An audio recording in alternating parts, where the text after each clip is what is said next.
Rebuilding your relationship with the divine. The silence. The first thing you notice when you stop praying is not the absence of God, it's the absence of yourself. For months after leaving the coven, Alice would still reach for her prayer beads out of habit, only to freeze. What right did she have to speak to the divine after all she'd done? The silence felt like judgment. But one rain-soaked night, as she scrubbed graffiti from the mosque walls, her 10th act of restitution for defacing holy spaces, an old imam approached. He said nothing about her scarred hands or the coven's mark still visible on her collarbone. He simply handed her a dry towel. "He misses your voice more than you miss his," the imam murmured before walking away. 2. The first steps back. Rebuilding a relationship with the divine, she learned, was less like repentance and more like relearning a language she'd deliberately forgotten. Start small.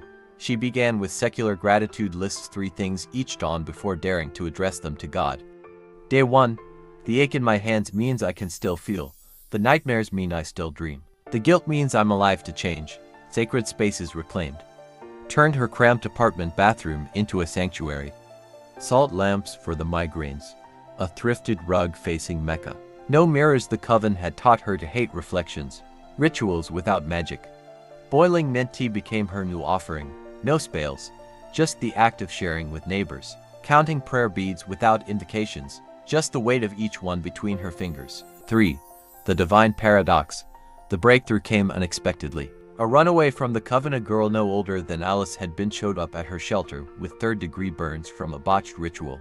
As Alice dressed the wounds, the girl sobbed, "I can't feel him anymore." And there, kneeling in antiseptic and blood, Alice understood.